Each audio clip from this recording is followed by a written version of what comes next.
now that we've gone over everything within the engine, we can start talking about the game itself. So I'm just going to start off with playing it. So when you load up the game, you come to this lovely little title screen.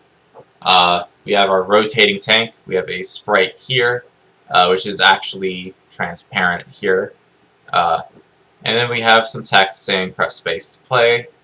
Okay, we'll do just that. As I mentioned before, the visualizer is going to be showing spheres all the time. We have our enemies scattered across the map. We have our little debug log showing here. And we have enemies left in health here. The enemies are fairly formidable. Their AI is very... I created code that makes sure that they can always aim at the player no matter how far away. So you can see this person, for example, is very far away, and yet their bullets are still getting very close, and I am going to get hit if I do not move.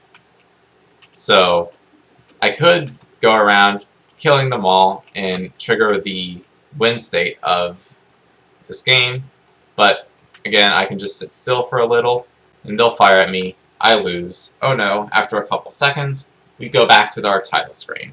And then if we want, we can just play again. And there's some enemies there.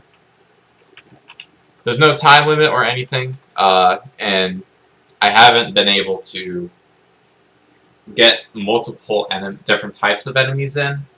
Currently I only have those tanks, which is why I mentioned earlier that I hope this is at least a okay amount of quality, because I've saw some of the others, like Ian's,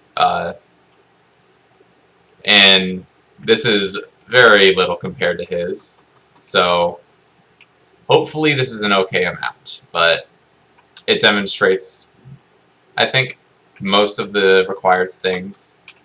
We have, you know, we can kill them, they can kill us, we have a UI of sorts, we can move around. Oh, and I just lost, but we have text everywhere. So while it's not the most polished game, I think it does at least show off that our engine is capable of handling everything. And this is just a quick peek at the code of the player itself. We have our objects, we have all of our matrices here, we have submitting all of our registrations, and then we have our follow camera here as well, which overrides the default camera. You know, we have key getting held down so that we can move the appropriate things. Our update function, drawing everything, and then when we collide with a bullet, we, you know, take some damage. And then the AI is also quite a lot. We have all of our objects, initializing everything, scene entry, so that we can, later on, if we wanted, we could, you know, have AI bots created in the middle of the scene. You know, submitting everything here, yada yada. We have an alarm for alternating between different move types. This alarm is for firing at us. This alarm is for another type of movement. And then we have our update, which is a lot of, okay, do we need to turn, moving around, and then we have all of this just for turning the turret towards the player. And then down here we have, okay, this is aiming it correctly, making sure that the barrel is like high enough to actually look at the player. This was very annoying to do because I had everything, like, before I coded, I was writing it all down, solving it. I created like a parabola formula for how the bullet travels through the air. I was gonna be like, okay, so I just have to, you know, find the X position, plug it into this formula.